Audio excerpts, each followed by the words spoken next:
আসসালামু আলাইকুম, নমস্কাৰ বন্ধুসকল। এই বাৰীৰ ফালে এবাৰ ফুৰিব আহিছোঁ, লগতে মানে নলবাৰী জিলা আমচুৰ সাধাৰণ সম্পাদক ৰচিদ লতিফ ভাইজান আহিছে আৰু আমাৰ ভাইটি, এইয়া মৰমৰ ভাইটি নলবাৰী জিলা আমচুৰ উপসভাপতি আছৰাফুৰ ৰহমানো আহিছে। তাৰমানে এখেতসকলে আহিছে আচলতে আজি মোক জাজ কৰিবৰ কাৰণে আহিছে বন্ধুসকল। জাজটো কি জানে, যোৱা বছৰ মই মানে এইটো ছিজনতে কৈছিলোঁ, আপোনালোকক এটা আহ্বান জনাইছিলোঁ যে আপোনালোকে এই কি কয় মাটি কঁঠাল মানে আনাৰস এবাৰ কিনি দুবাৰ খাওক, তিনিবাৰ খাওক, এনেকুৱা এটা আপোনালোকক মই এটা ভিডিঅ' আপোনালোকলৈ আগবঢ়াইছিলোঁ আৰু মই তাতে কৈছিলোঁ যে মই নিজেও মানে আনাৰস লগাইছোঁ বুলি। সেই কথাটো এই দুজন মানুহে মানে মানুহৰ মানে মনত আছে, এই দুজন মানুহৰ সেই কথাটো মানে মই যে আহ্বান জনাইছিলোঁ সেই আহ্বানটো এই দুজন মানুহৰ মনত আছে। আজি আহিছে চোৰাংচোৱা কৰিবৰ কাৰণে, আচলতে চোৰাংচোৱা টাইপ আহিছে বন্ধুসকল এই দুজনে। মই কেৱল মানে মুখেদিয়ে কৈছোঁ নে কামে কাজে আচলতে সঁচাকৈয়ে মাটি কঁঠালৰ আগবিলাক লগাইছিলোঁ।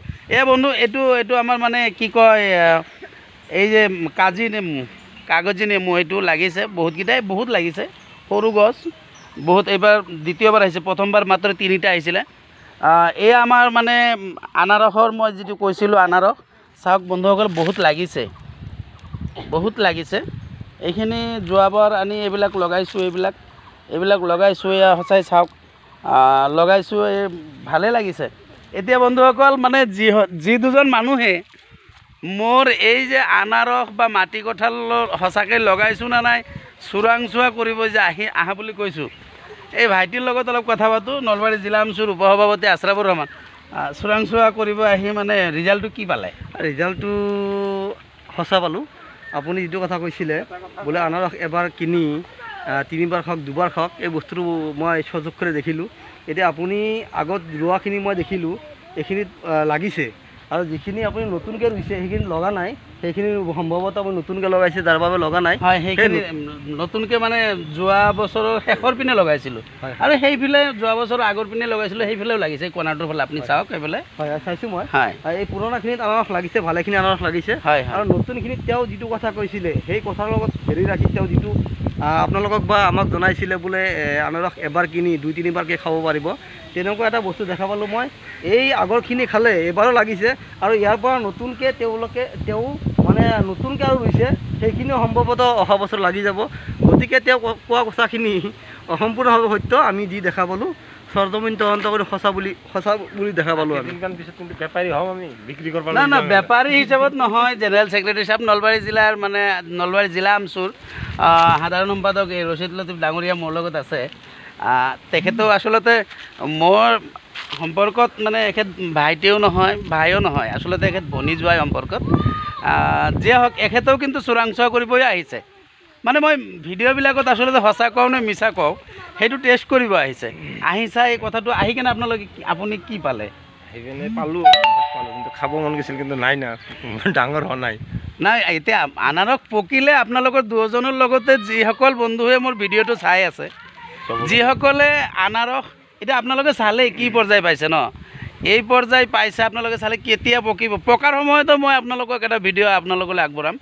আপোনালোকক মই গাইপতি এটাকে দিব নোৱাৰিম, মোৰ সিমান ডাঙৰ বাগান নহয়, কিন্তু গোটেইকেইটাই একেলগে বহি যি অলপ খাব পাৰিম সেই চেষ্টা নিশ্চয় আমি কৰিব পাৰিম। বন্ধুত্ব অলপ খোৱা যিটো বুলি কয়। তো আপোনালোকে সেই পকিলে মই ভিডিঅ' দিম, তেতিয়া আহিব, আপোনালোকক মাতিম, আহিব, একেলগে খাম। এতিয়া আপোনালোকে এই ভিডিঅ' চাই থকা দৰ্শকসকলক, মোৰ ভাই, খুৰা, মামা, বন্ধুসকলক কি আহ্বান জনাব? এনেকুৱা মানে আহ্বান জনাম মানে মই এটা কথা ক'ম, আপোনালোকে যি ভিডিঅ'বোৰ চাই থাকে, এওঁৰ নামটো আপোনালোকে ভালকৈ জানে, আমজাদ হুছেইন। তেওঁ যিখিনি ভিডিঅ' বা ফটো ফেচবুকত আপলোড কৰে, তেওঁ সঁচাকৈ এজন কৰ্মজীৱী মানুহ। তেওঁ মাকৈৰ পৰা আৰম্ভ কৰি, নেমুৰ পৰা আৰম্ভ কৰি, মাটি কাঠৰ পৰা আৰম্ভ কৰি, তামোলৰ পৰা আৰম্ভ কৰি যিকোনো কৃষিৰ যিখিনি কাম আছে তেওঁ সম্পূৰ্ণভাৱে কৰে।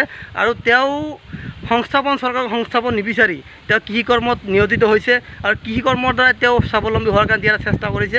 মই ভাবোঁ আমি যিখিনি মানুহ আছে, চোৱা মানুহখিনি আছে, এওঁৰ যিখিনি অনুৰাগী আছে বা এওঁৰ যিখিনি ভিডিঅ' চাই থকা মানুহখিনি আছে, সেই মানুহখিনিয়ে চৰকাৰৰ প্ৰতি নিৰ্ভৰশীল নহয়। তেওঁলোকে কৃষিজীৱত লাগি যাওক, কৃষিৰে যে স্বাৱলম্বী হ'ব পাৰি এই বস্তুটো তেওঁ মানে প্ৰমাণ কৰি দিলে। আৰু আমিও এটা সাক্ষী, মানে তেনেকুৱা ধৰণে কৃষিজীৱী হৈ স্বাৱলম্বী হ'ব পৰা যায়। এতিয়া মই আকৌ আৰু এটা কথাটো আপোনালোকক কোৱা নাই। মই আজি এই পাইনৰ কোম্পানীৰ ৰঞ্জিত ধান আনিছোঁ, 2 বস্তা আনিছোঁ। 2 বস্তাত 10 পেকেট থাকে। এটা বস্তা মানে এটা পেকেটত 6 কিলোকৈ থাকে। আজি ভিজালোঁ এইখিনি যিখিনি মাকৈ খেতি কৰিছিলোঁ, এইখিনি ভাবিছোঁ এইখিনি কঠীয়া পাৰিম মানে 10 পেকেট আনিছোঁ। 1 পেকেটত 6 কিলো থাকে। এইখিনি মানে মাকৈ যিখিনি 10 বিঘাত মাকৈ লগাইছিলোঁ গোটেইখিনিতে মই ৰঞ্জিত ধান ৰুম বুলি এটা আশা কৰিছোঁ, আৰু সেই আশা লৈ মানে ধানখিনি আনি আজি ভিজালোৱে অলৰেডি। সেইটোৱে তাৰমানে আপুনি যিটো কথা কৈছে, এওঁ কোৱাৰ দৰে প্ৰত্যেকটো বস্তুৱে একেডৰা মাটিতে এওঁ 2টা ছিজন কৰিব। সেইডৰা মাটিতে তেওঁ মাকৈ খেতি কৰিছিলে, মাকৈখিনি তেওঁ মাৰিলে, মাকৈখিনিতে হয়তো সম্ভৱতঃ বেচিলে। সেই মাটিডৰাতে আকৌ তেওঁ ধান ৰুব।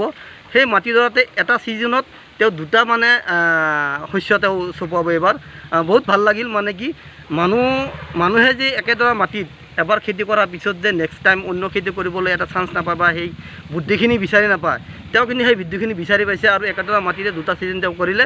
আৰু এনেকুৱা মই ভাবোঁ এওঁৰ দৰে আমি যিখিনি মানুহ কৃষি কৰ্মজীৱী মানুহ আছোঁ, সেই মানুহখিনি একেডৰা মাটিৰ চন পেলাই নথৈ এটাৰ পিছত আন এটা খেতি কৰিব পৰা যায়।